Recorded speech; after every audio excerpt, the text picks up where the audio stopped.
안녕하세요. 저는 혼자 딸아이를 키우고 있는 52살의 남자입니다. 제 아내는 병으로 이미 떠나고 없고, 아내가 떠나기 전 제게 남겨준 가족은 오로지 딸아이 하나 남아 있습니다. 딸아이는 올해 27살로 정말 어여쁜 아가씨로 커주었습니다. 아내는 딸아이가 초등학교를 졸업하던 해에 결국 숨을 거두었고, 벌써 죽은 지 14년이 되어가네요.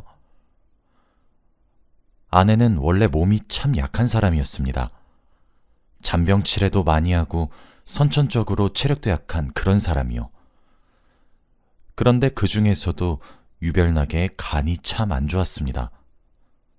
술, 담배를 하는 사람도 아니었는데 간경화가 급격하게 진행이 되었고, 간 수치가 나날이 가면 갈수록 한도 끝도 없이 높아지기 시작해서 생사를 넘나들었죠. 어찌저찌 간이식 수술까지 받게 되었지만 결국 회복하지 못하고 세상을 떠나게 되고 말았습니다. 저와 같은 성별이면 제가 부족하지 않게 잘 대해줬을지 몰라도 딸아이는 여자아이였어요. 아내가 사라지니 정말 살아온 세월이 무색하게 바보가 되어버리더군요. 딸아이에게 사춘기가 찾아오게 되면서 딸아이를 맡으셨던 담임 선생님께서 굉장히 자상한 여선생님이셨고, 선생님께서 많이 챙겨주셔서 어찌저찌 넘어가게 되었어요. 선생님께서 딸아이 모르게 언제를 많이 해주어서 저도 모르는 척을 적당히 하며 유하게 넘어갈 수 있었고요. 아무튼 정말 남자 혼자서 사춘기를 겪어가는 딸아이 하나를 제대로 키우는 것도 매우 힘든 일이었고, 정말 여러 가지 일들이 많이 일어났어요. 다사다난했죠. 그래도 저희 착하고 예쁜 딸은 제게 그 흔한 반항 한번 하지 않았고 엄청 잘 자라주었습니다. 대학교도 좋은 곳으로 입학을 했고, 자기 엄마를 닮아 머리가 좋은 것인지 졸업도 남들보다 빠르게 해서 취직도 알아서 잘했고요. 정말 손 가는 것 하나 없이 척척척 알아서 잘하는 아이였어요. 공부도 곧잘 해서 장학금도 정말 많이 탔거든요. 어느 정도 크고 난 이후에는 제가 딸과 둘이 함께 살기 위해 돈을 벌어야 하니까 매일 일을 하러 나갔는데, 돌아오면 어느샌가 부엌에 제가 먹을 저녁을 차려놓고 잠에 들던 아이였습니다. 그렇게 심성도 참 곧게 커주었어요. 딸아이가 점점 나이를 먹어가고 커가면서 점점 애엄마 젊은 시절을 아주 빼다 박은 듯 닮아가더군요. 그런 생각이 들 때마다 나중에 죽어서 하늘로 가도 아내를 만나게 되면 해줄 이야기가 참 많겠다 싶었습니다. 그만큼 제 딸은 누구보다 자랑스럽고 대견하고 장하며 효녀인 딸입니다.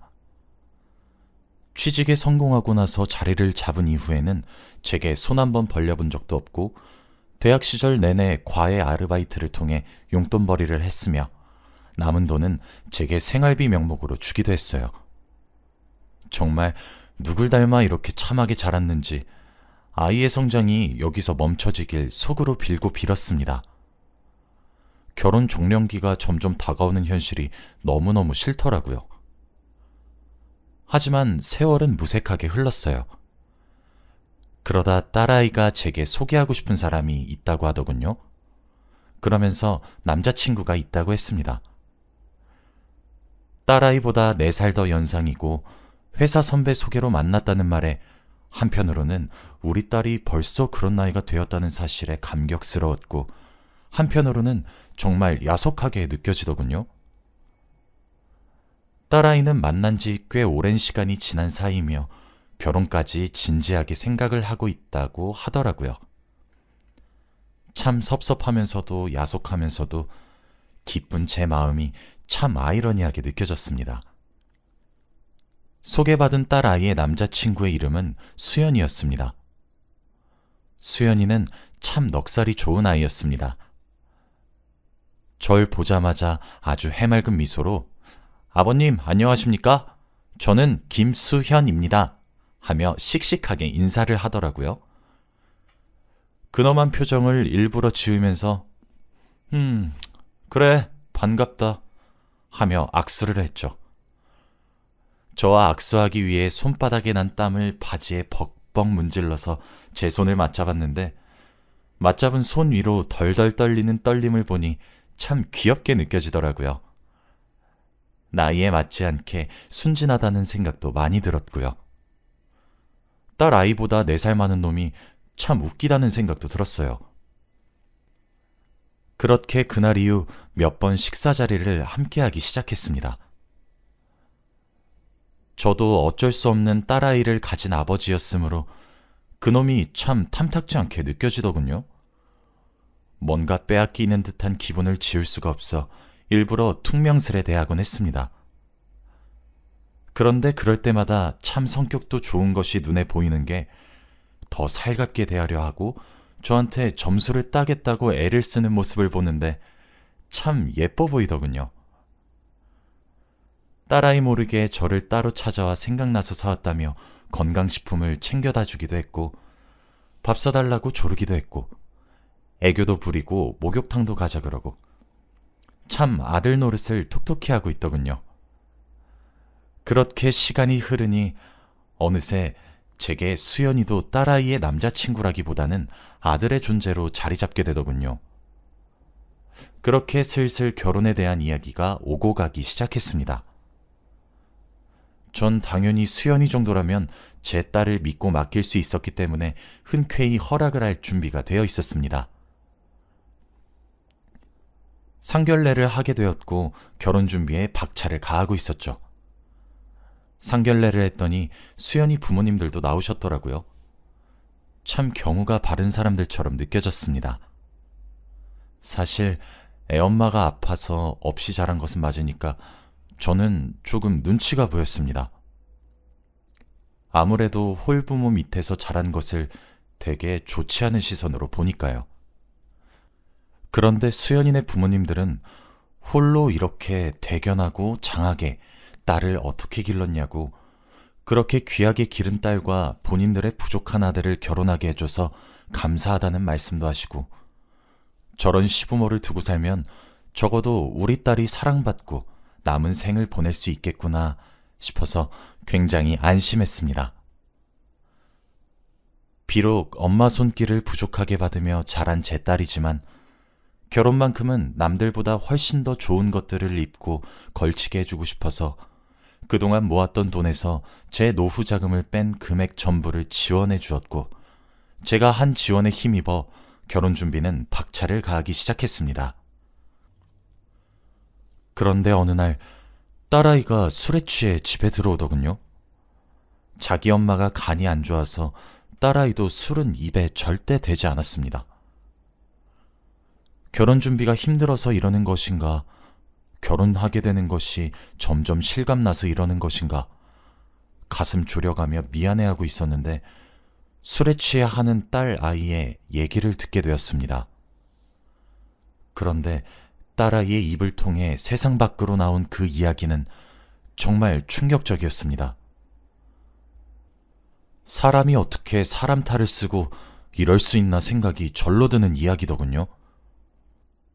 딸아이와 수연이는 지금 신혼집을 인테리어하고 있습니다. 함께 살 집이니까 상의해서 결정하고 뭐 그러고 있죠. 그런데 딸아이의 학창시절 중에서 웨딩 플래너로 일을 하고 있는 친구가 하나 있고 인테리어 업체에서 일을 하고 있는 친구가 하나 있습니다.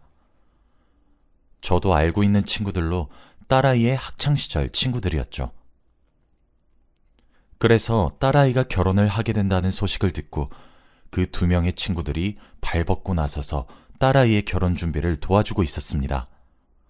저로서는 정말 고마운 아이들인 셈이죠.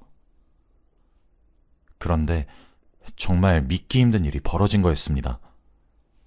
수연이를 정말 아들처럼 생각했었는데 결혼을 준비하는 과정에서 딸아이의 친한 친구 2명 중 웨딩 플래너인 아이와는 결혼식 준비를 하다가 눈이 맞아서 바람을 폈고 남은 1명인 인테리어 업체에 종사하는 친구는 수연이의 아이를 임신했다고 하더군요.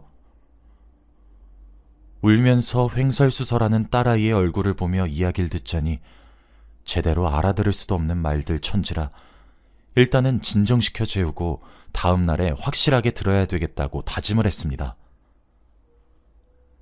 그 다음 날은 주말이었는데 딸아이가 울다 자서 퉁퉁 부은 눈으로 제게 할 말이 있다고 하더군요. 그렇게 자초지종을 듣게 되었습니다. 딸아이가 지금 회사에서 꽤나 중요한 프로젝트를 진행하고 있어서 결혼 준비 과정에서 조금 소홀했다고 하더군요. 그런데 남자친구인 수연이도 이해를 해주었고 결혼 진행을 도와주는 플래너가 딸아이의 친구이다 보니까 두 사람이 양해를 구해줘서 괜찮아서 믿고 맡겼다고 하더군요. 그렇게 수연이랑 웨딩 플래너 친구랑 함께 웨딩 박람회도 가고 그러면서 눈이 맞아버렸다고 합니다. 어떻게 알게 되었냐고 물으니 10년이 넘는 세월 동안 쌓아온 우정이 무색하게도 웨딩 플래너인 친구가 제 딸아이에게 담담하게 털어놓았다고 하더군요. 자기가 먼저 수연이를 꼬신 것이라며 딸아이가 바빠서 참석을 못하는 동안 둘이서 알콩달콩 지냈답니다. 본인은 수연이랑 결혼 생각 없으니 조금만 더 즐기고 다시 돌려줄 테니 이해해달라고 했답니다. 딸아이가 겨우겨우 쥐어짜내 언제부터 그런 사이가 된 것이냐는 질문에 친구가 대답한 시기는 결혼 준비 기간 중에서 정말 극초반기에 해당되는 시기였고 그것에 더 충격을 받았다고 합니다. 차마 마음이 약했던 딸아이는 아무런 행동도 취하지 못했고 그 자리를 박차고 나왔다고 하더라고요. 그래서 제게 말을 하려고 하다가도 잠깐 스쳐가는 바람일 수도 있겠다고 합리화를 하면서 신혼집 인테리어를 도와주는 친구를 찾아가서 엉엉 울면서 하소연을 했다고 합니다. 그런데 딸아이가 엉엉 울며 하소연한 이야기를 듣고 인테리어를 도와주는 친구가 오열을 했다고 해요. 처음에 딸아이는 자신의 이야기를 듣고 함께 슬퍼해주는구나 생각했고 같이 부둥켜 안고 엉엉 울었답니다. 한참을 그렇게 울다가 진정을 했는데 문득 인테리어를 하는 친구가 딸아이에게 무릎을 꿇고 미안하다고 사죄를 하기 시작했다고 합니다. 딸아이는 무슨 말이냐고 다그치다가 정말 설마 싶었대요. 그런데 친구가 파우치 안속에서 무엇을 하나 꺼내들었는데 그건 바로 임신 테스트기였고 초음파 사진과 함께 제 딸아이 앞에 내밀었다고 합니다.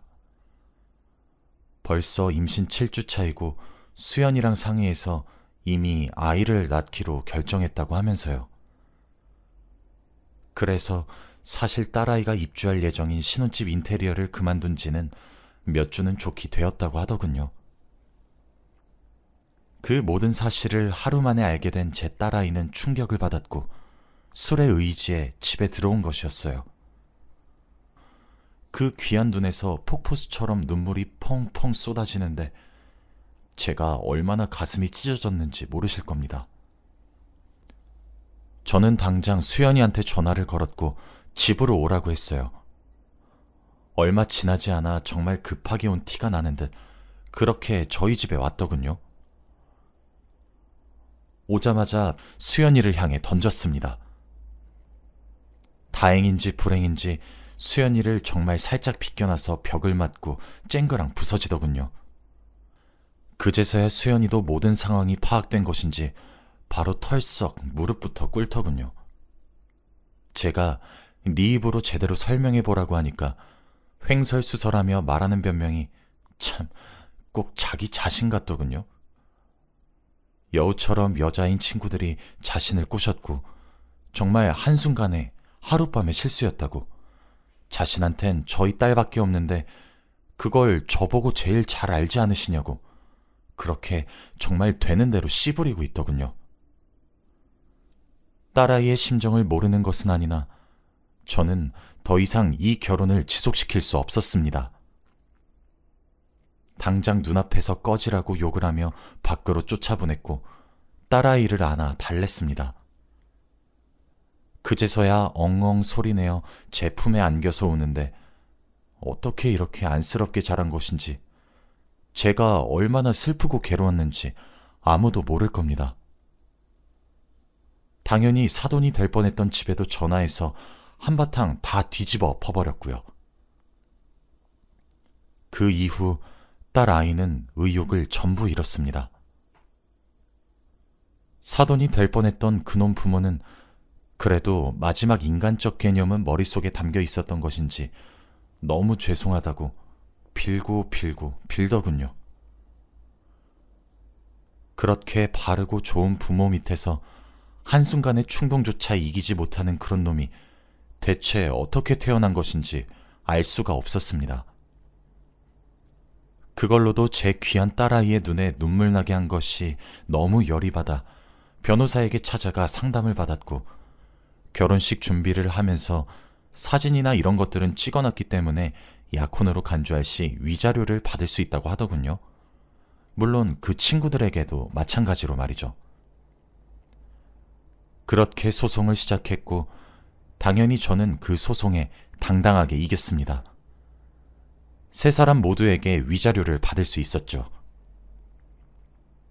결국 그 과정에서 딸아이가 먹지도 자지도 못하고 스트레스에 혹사당해 정신을 잃고 쓰러진 적이 있었어요. 그런데 병원에 실려가니 임신한 지 4주차였고 극심한 스트레스로 유산이 되었다고 하더군요.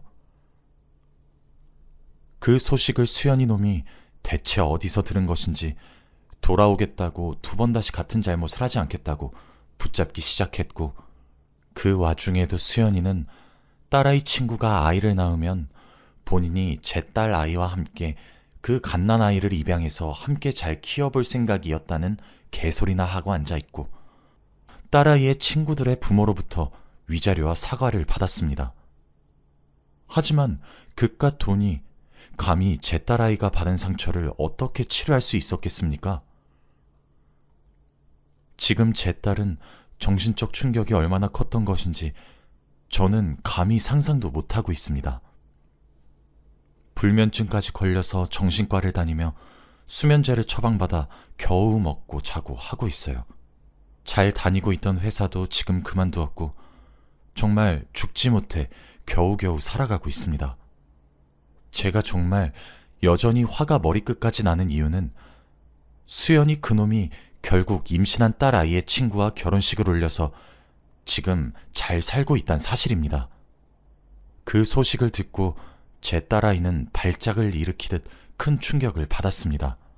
제가 어떤 마음으로 쥐면 부서질까 불면 날아갈까 애지중지 키운 딸인데 이런 일을 겪어 일상생활 하는 것조차 어려움을 겪는 것을 보고 있으니 저도 정말 딱 미쳐버릴 것 같습니다. 며칠 전에 저희 집에 인테리어를 해주었던 수연이의 아이를 임신했던 그 친구가 저희 집으로 찾아왔더군요. 그러면서 부른 배를 얄밉게 쓰다듬으며 제게 아주 당당하게 말을 하더라고요. 딸 자식 관리 잘하라고. 그 말에 제가 까버리기 전에 입 조심하고 살라고 얘기를 했더니 흠칫 떨고 나더니만 제 딸이 지금 자신의 남편에게 꼬리치고 있었던 거 몰랐냐면서 역정을 내더군요. 그리고 확인해보니 밤마다 저희 딸에게 번호를 바꿔가며 일방적으로 문자를 보내고 있었더라고요. 지금이라도 딸아이만 괜찮다면 돌아오고 싶다고 말 같지도 않은 소리를 해가면서 말이에요. 그걸 임신한 친구가 보게 되었고 절 찾아왔더라고요. 네 남편 간수나 잘하고 한 번만 더 여기 근처에 얼씬거리면 가만두지 않겠다고 으르렁거리니 별꼴 다 본다고 썽을 한번 크게 내고는 꽁무니가 빠져라 도망을 치더군요. 수연이에게도 한 번만 더 우리 딸에게 어떠한 방법으로든 접근해서 충격을 줄 시에 정말 그 주둥아리 2번 다시 못 놀리게 해주겠다고 그 집에 찾아가서 아주 쑥대밭으로 뒤집어 엎고 나왔더니 요즘은 또 조용한 것 같네요. 저는 무너져가는 딸아이를 어떻게 해야 할지 모르겠습니다. 정말 제가 한눈이라도 파는 순간엔 까딱하면 잘못될까 걱정되어 이러지도 저러지도 못하고 있어요. 저는 그저 힘내줬으면 좋겠는데 딸아이는 자기가 모자라서 이런 것이라며 제게 미안하다는 말만 반복하고 있습니다. 억장이 무너진다는 표현이 이럴 때 쓰는구나 싶습니다. 일단 환기를 시켜야 할 것 같아서 저희 둘은 2주 정도 뒤에 작은 지방으로 이사를 내려가서 아무도 없는 곳에서 다시 시작하자고 얘기해주니 말없이 고개만 끄덕이더군요. 전 어떻게 해야 좋을까요? 저도 명색이 아빠라는 사람이 되어서 딸아이 속마음 한 번을 제대로 짚어준 적이 없는 것 같아 너무 무력하던 감정이 마구마구 들기 시작합니다. 그래서 이렇게 사연을 쓰게 되었습니다. 이곳에는 저보다 더 많은 경험을 하신 인생 선배님이 많다고 들어서 이렇게 용기 내어 사연을 보내봅니다. 여기까지가 제 이야기이고 조언이든 충고든 달게 받을 테니 여러 가지 의견을 들려주셨으면 좋겠어요. 이런 순간에 남자인 아빠 말고 여자인 엄마가 있었다면 좀 더 큰 위로가 되었을까요? 그런 생각이 들기 시작해서 참 가슴이 찢어지고 마음이 아픕니다. 제 이야기를 들어주셔서 정말 감사하고 많은 의견 기다리겠습니다. 감사합니다.